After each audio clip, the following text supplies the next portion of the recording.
Good afternoon, everyone, and thank you so much for your patience. Welcome to Canvas Live. Canvas Live sessions are presented by Canvas community members or Instructure employees, and they're designed to help Canvas users improve and enhance their teaching and learning with Canvas. With us this afternoon is Tracy DeLillo. And Tracy DeLillo is going to talk to us about the wide, wild world of apps. So with that, I'm going to turn it over to Tracy. All right, thank you, Stephanie.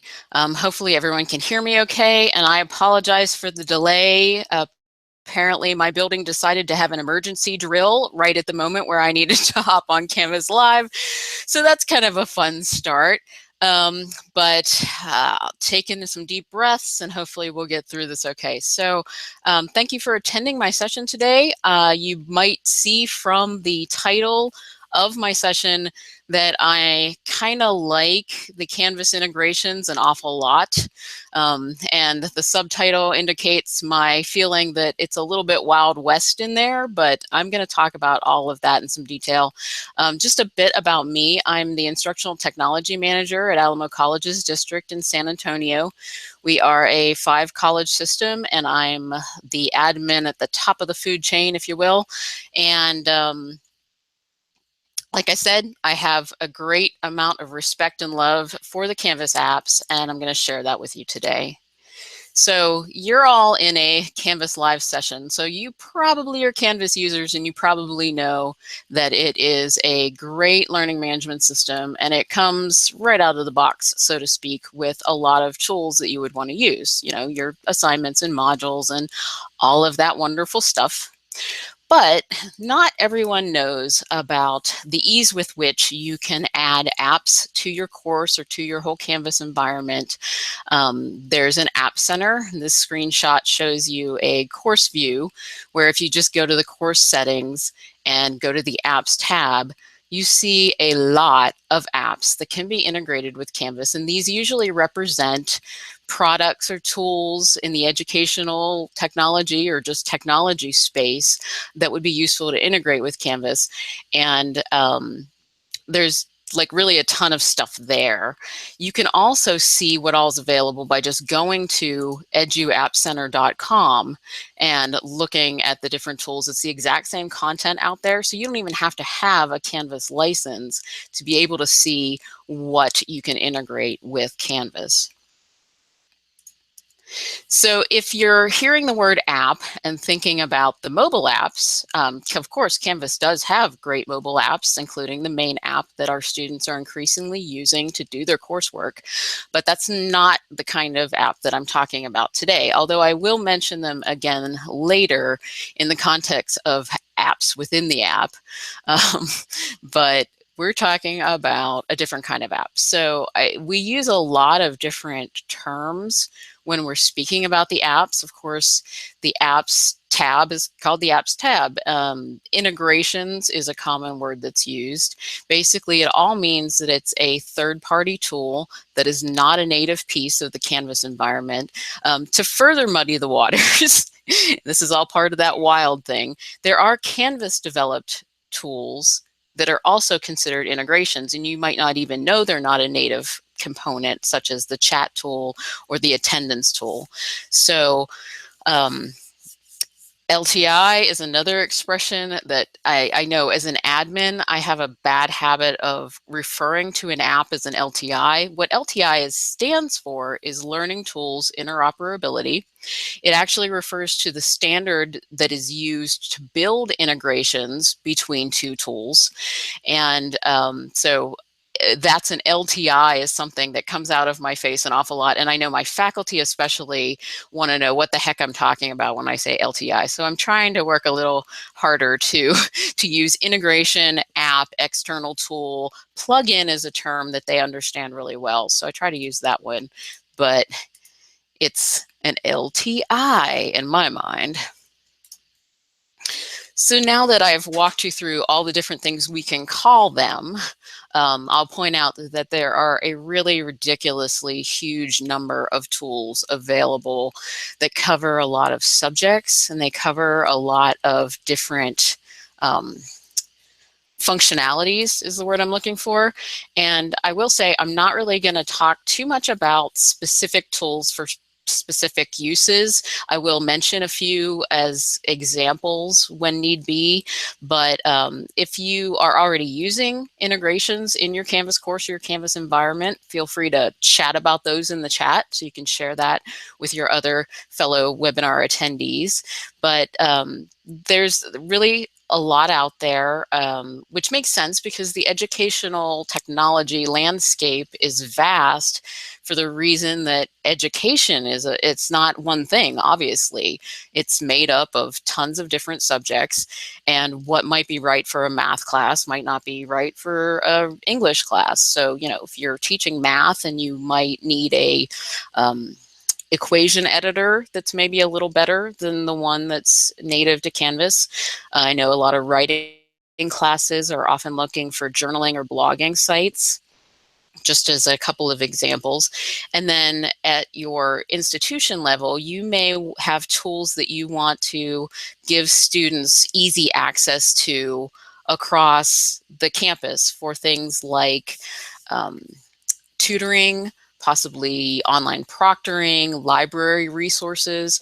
And so, you set those up. If you're a Canvas administrator, you set them up at the account level, make them available to everyone. And I will say that at Alamo Colleges, we have more than 25 different tools set up at the top level in our Canvas account, which means they trickle down to all the courses at all 5 colleges, to all students. And it makes it a really easy way to make sure that students are getting access to things without having to go find them somewhere else, which is one of the huge advantages of using integrations.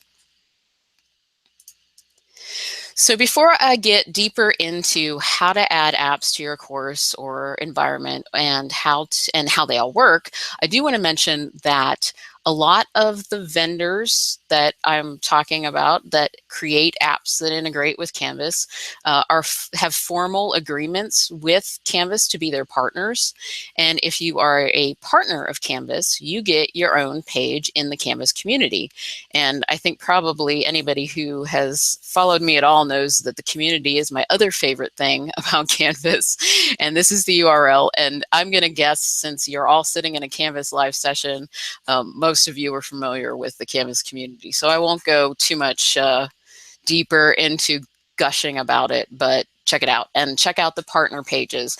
The great thing about the partner pages is it gives the vendor a place to share their information with Canvas customers specifically. It gives us as Canvas customers a way to talk to this vendor about their integration. It gives us a chance to talk to each other about how the integration's working, maybe from one school to the next. And I think that that is a very powerful and unique thing. I mean, where else are you going to be able to talk to other Canvas customers about another totally separate tool that you have in common? So I love the partner pages, and some of the vendors are very active, which I think is great. So here's the long story short on how you add apps to your course or to your whole environment if you happen to be a Canvas administrator. And I do apologize for the fact that I'm using screenshots and not a live demo. If you were in front of me, I would certainly be demonstrating this in a live Canvas environment, but for purposes of webinars, it's just way, way easier to have ugly screenshots. I'll try to make it interesting. So just apologize for that. So like I said, if you're in a course, you would go to the course settings and then click on the apps tab. And you're going to see all those apps listed in alphabetical order. But of course, there is a search box, and you can search for them by title if you know the name of the tool that you're looking for. If you just have a keyword in mind, maybe you're interested in knowing whether there's a badging tool available and you put badges in, you should find anything that does that. Once you've done your search and you've got some results, if you kind of hover over one of the names of the tools, you get a short bit of information about it. And then when you click on it, Of course, you get more information if there's a need to contact the vendor for any particular details of the configuration. There's going to be some contact links. And then there's the Add App button. And some apps, it's just as easy as searching, clicking again, and you're done. Now, at this point, you may be wondering, or maybe you've been wondering since the very beginning, are these apps free to use? Well, the answer is that yes, some of them absolutely are free open source tools that you can integrate with your Canvas course without having to do anything else. Some of them are most definitely paid solutions. And if your institution has already licenses for various other educational technology tools, then you should be able to integrate without a problem. And then there's a bunch of stuff that kind of falls in the middle. So you'll kind of get a vibe for it when you go to add the app, because if you click the Add App button, GitHub's a good example of one that's just free open source. I click on the Add App button. It has the name already populated. I don't have to enter any additional details in order to configure this app. I just click Add App and it's done.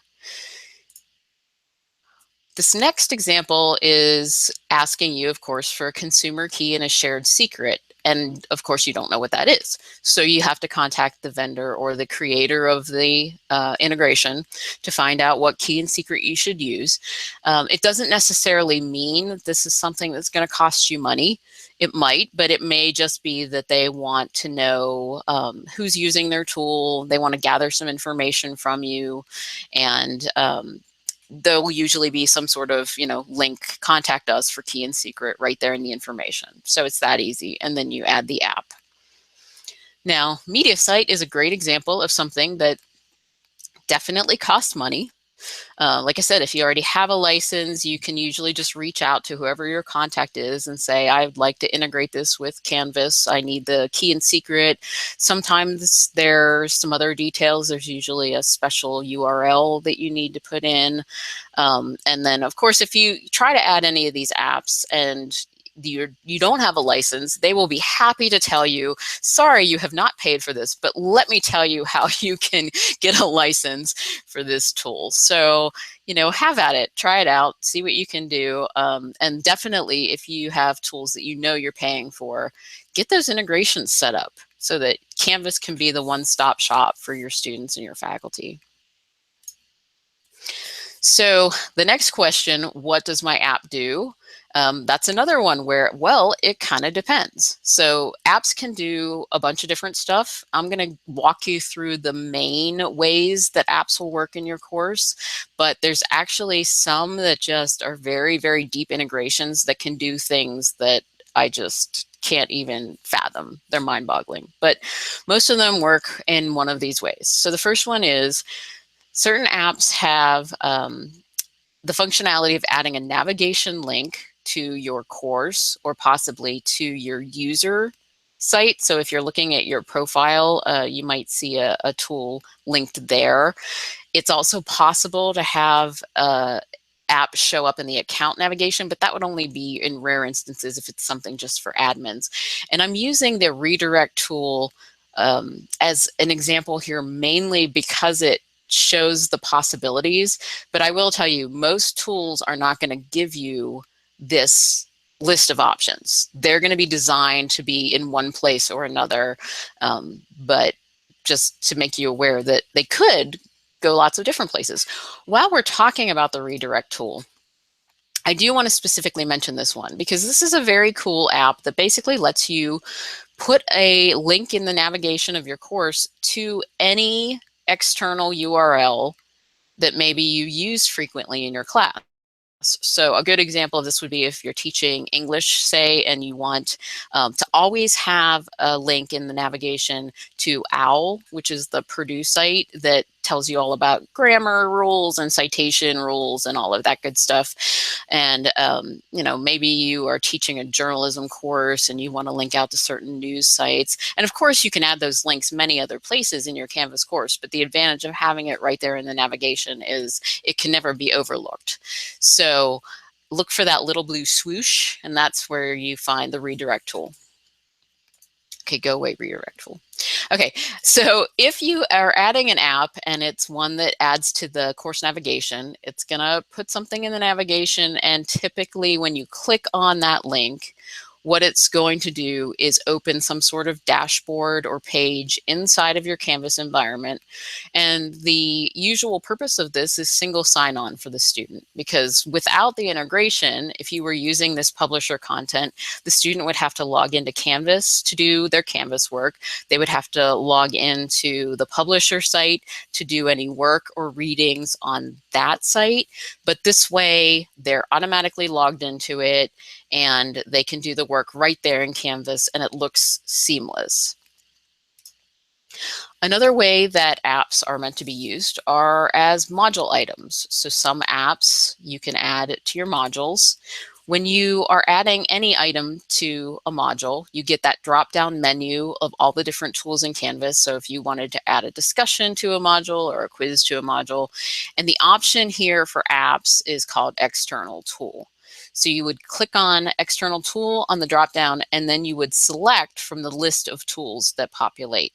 Now, a few of them, and I'm going to talk about this again in a minute, a few of them might require a specific URL to a certain part of the tool, but this is going to make more sense when I'm talking about assignments. But usually you just click External Tool, click on the tool, add item, and there it is in your module. And then the way the module items will look is usually the same as the course navigation ones look. They'll open up a page inside of Canvas with all of the information or functionality that the tool is meant to give you. So assignments. Sometimes your app can be used with an assignment. And usually if it is designed to be used with assignments, it also has grade passback functionality, which is super cool. If you're adding an external tool to an assignment, this is just a box that shows the submission type portion of your assignment settings. And again, you would select external tool. This is where normally it would say online if you're having them upload a file or something like that. Choose external tool, and again, and then you click on that find button. And again, you're going to get a list of all of the tools that are configured either in your class or at the account level for your whole institution. You choose the tool that you're going to use. Now, in this example, I use SoftChalk because SoftChalk is one of the ones where, and if you're not familiar with SoftChalk, it allows you to create lessons and activities that the students can do. And because you're creating specific lessons that are associated with this assignment, it's one of the ones where you would click on the name of the tool, but you would also have to put the URL that points to that specific lesson. And that is sometimes common with the apps that are used in the assignment type of thing. So just FYI on that. Oh, and the load this tool in a new tab option that you see here, that can be very important. In most cases, it's just an option. It's absolutely optional. What happens if you click on that box is that it shows the students a button and it says, you know, click here to launch this tool outside of Canvas. Some apps are designed with that checkbox necessary. And of course, when you're working with the vendors who provide the tools, they're usually going to tell you all of these little details. So you don't have to guess. But if it is possible that a tool will have to have that option selected, but usually it's up to you. And the last main way that apps work in your Canvas course, some of them add a little button to your rich content editor. So if you're creating a page or you're creating a discussion or an announcement or anything that has the rich content editor, these apps will add the button, and it's usually so that you can very easily embed content inside of that page or discussion or announcement. And this is what YouTube looks like. I have YouTube configured in my course, and it pops up a box. I can do a search for whatever kind of video I'm looking for. And then once I find the one that I want, I just click on the embed button and it pops the video right in. I don't have to know HTML. I don't have to switch to the code view and paste in some embed code that I've gotten somewhere else. So it just makes things a lot easier, especially if you're not comfortable with the code view. Okay, so at this point, you may be wondering who is in control of these apps that you're adding. And it's really, most of the time, it takes a village. So teachers obviously have some control. And if I haven't already mentioned this, Canvas administrators do have the ability to kind of lock down the ability of teachers to add apps to their courses. We have not done that. And we've had this, available to our faculty for years now. I mean, we're 5 years on Canvas. That App Center has been in there for a while. We let our teachers explore. We let them add the apps as they want. And every once in a great while, they'll stumble upon something that we don't love, or that they have decided is really cool and they want us to pay for. but most of the time it's the spirit of exploration, and it's working out really well. So the teachers do have the ability to add the apps. The Canvas admins is who I'm referring here to here, where I say the admins. Canvas administrators have some oversight over, obviously, what is added at the very top level for the whole institution.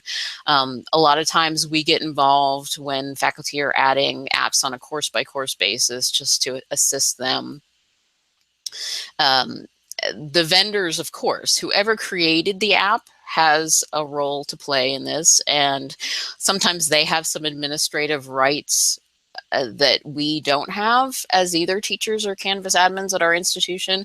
But really, most of the time, like I said, everybody has a role to play in this. And again, that's, part of the wild west of it, is that it depends on the app, and it depends on a lot of different other things. So, just, if you're a teacher, make friends with your Canvas admin. If you're an admin, make friends with the vendors, because it's all going to work out better if we all communicate. All right, so here's my slide that I call specific considerations, because I thought considerations was a much nicer word than caveats or issues. But these are some of the things you can run into as either a teacher or a Canvas administrator. So as I mentioned earlier, there are, of course, mobile apps for Canvas, and our students are using them, and they want to do everything on their phone. But an app that you integrate with Canvas, an integration, an LTI, may or may not be mobile friendly. So if you have students who are doing their work on the Canvas mobile app and they run into something that you've integrated, they may or may not be able to see it. And I'm not using this as a warning to not use integrations. It's more of just be alert to it and be open to what your students are telling you. And you may need to tweak things if there are those kinds of problems. Now, the second one is kind of hard to explain, but what it means is, so I've discussed how some apps are meant to be used in a module, some apps are meant to be used with assignments, etc.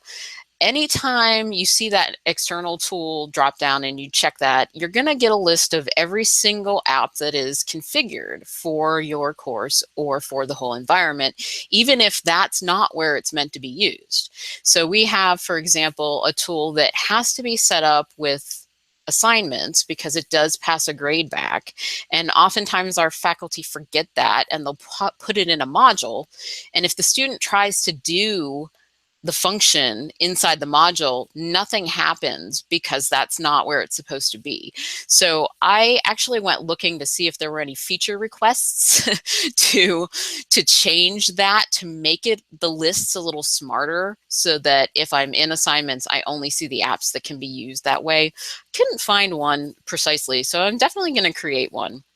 But I know there has been discussion of app placements. So just all you admins out there, be aware of that one. And then especially to the balancing act of account level apps versus course level apps. If you're an administrator, and you've probably run into this, because there are certain cases where it's quite obvious where you should put your app. If you are paying for a license for your whole college for a different tool, like MediaSite or something like that, obviously you're going to add the integration, at the account level so that all faculty see it in their courses without them having to go through the additional steps. And then, of course, if a faculty member finds an app that is very specific to them, maybe it's a very specific kind of subject-oriented tool, and they want to use it in their classes, then it makes sense for them to just add it to each of their courses one by one. But then it gets muddy because maybe you've got just a handful of departments using a certain publisher, and they want you to add the app at the account level so they don't have to add it to, say, 20, 30, 50 classes. But the more you add at the account level, the more apps show up in those lists that you saw. So I find that to be probably the most challenging thing. As much as I love integrations, I never know what the right way to go is with these things. So, and then the last one, that single word support, is fraught with a lot of nuances. And what I mean by support, of course, is who's going to support these apps, because they are not native Canvas functionality. And we have tier 1 support for our students and faculty, and they call Canvas anytime anything's not working. And the Canvas support folks are so darn nice about it. They're always super nice about everything, but they're really, really nice when they say, I am so sorry, I can't actually help you with this tool because this is actually a third-party tool. We don't know how it works. We can't do anything administratively for it. So you're going to have to go back to your local help desk or to that vendor. And I never love it when someone has to call multiple places to get help, but these things happen.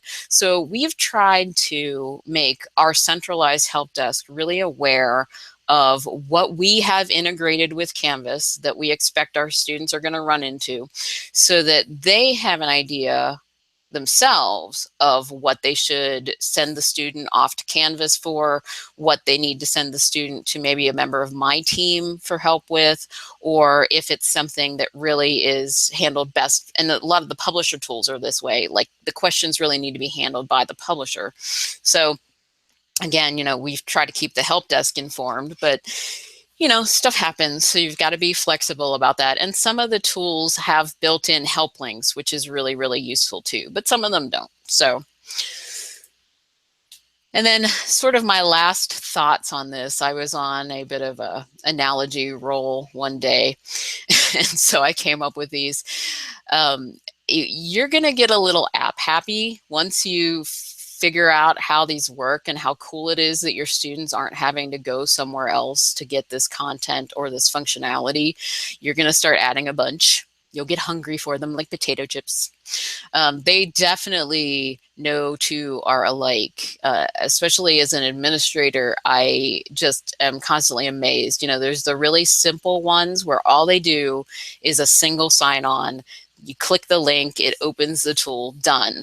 But from there on up, it just gets crazy. Some of them have that grade pass back. Some of them have pop-up boxes that show up. Some of them have JavaScript that integrates, and it gets like all this extra function.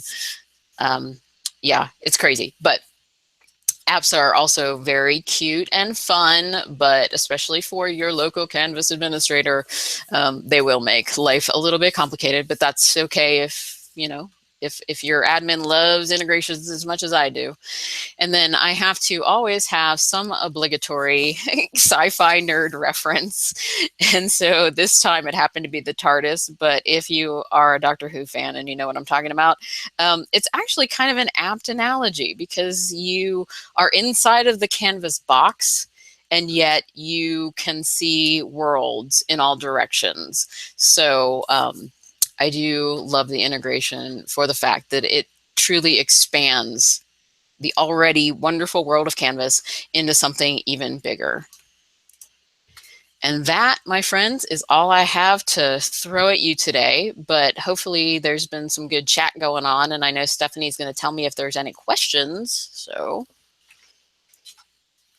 Thank you so much, Tracy. So far, I have not seen any questions for you in the chat, so this is your time. If anyone has any questions for Tracy, please put them in the chat and we'll make sure they get addressed. We'll wait a few minutes while that happens. Okay. I feel like we need hold music while that goes on.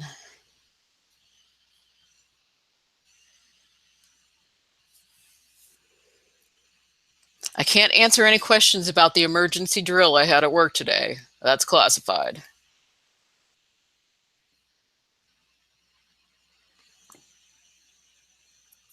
All right, we have a few questions. Excellent. First, are there any apps that are super favorites with your teachers? Ooh, super favorites. I would say Soft Chalk is one of the ones that I have some faculty who are in love with because of the fact that you can use it not just to create fancy content, but because it does have those little, activities like little quizzes and crossword puzzles and all sorts of nifty stuff that give the students something to engage with, and also it does pass back to the gradebook. So that's one. Trying to think of which other ones have been really popular. I mean, the faculty definitely like the fact that we have some tools that make things easier for them too. We have a e-syllabus tool, and we integrated it so that they don't have to now go to this separate e-syllabus tool to build their syllabi or to share the syllabi with their students. It's a link in their course by default. So that's definitely a favorite also.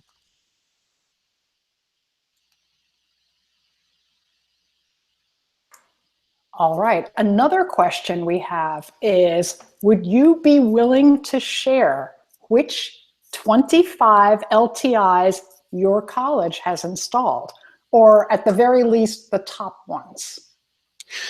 Uh, well, I'm definitely not going to share them. I'm definitely not going to read them to you right now. If somebody was curious, I could certainly put a list in the page. Well, maybe not all of them, but I can put a list of definitely the top ones on the page for this session in the Canvas community. I think that would be a good place, don't you, Stephanie?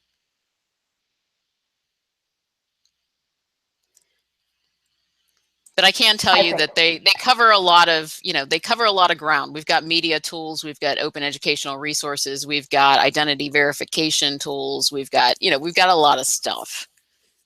Yeah, Tracy, that's a great idea to put a list or at least some of the names in the event page for this, and then people can go and look at it, and that'll be a resource that we can keep looking at. We have another question. Do you or your staff strategically go out and look at all of the apps available, or do you take the approach of monitoring Canvas and listening to what your faculty have found, considering that there are so many? Yeah, it's definitely more of the latter approach. We certainly strategically add the tools that we're paying for outside of Canvas, so we can make sure that it increases usage. But as for the rest of them, I have my people, my faculty that I call the ooh shiny people, who will find cool stuff in the App Center and beyond. And I rely on them to tell me that they've found something nifty that maybe we should look into a little more. Great. Are there any other questions for Tracy before we wrap up?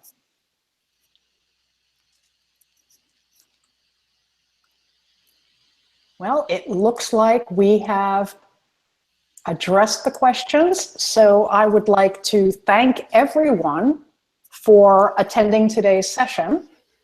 Please navigate to live.canvaslms.com so that you can follow that page to be notified of upcoming events. Please join the Canvas Live user group, where you can collaborate on presentations with other users, and hang out in our Canvas chat rooms, where you can connect in real time with other Canvas users. I see that we have one more question from Coco Comet, aka Adam Williams. So let's get that one. Which app do you wish wasn't an app, but actually done natively in Canvas? Oh, I feel like that is a really loaded question. I would say the attendance tool, honestly. Because we have, we have a lot of people who adore that tool. And I feel like any of the weirdness that happens with it is maybe because it is actually an app and not a native piece. So I would say that, but but I'm not going to go any further with that one. I feel like I'm being set up here.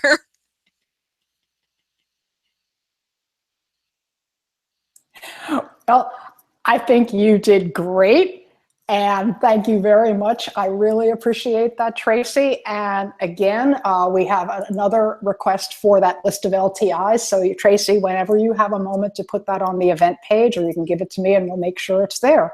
So once again, I do want to thank all of you for attending and have a great afternoon. Bye.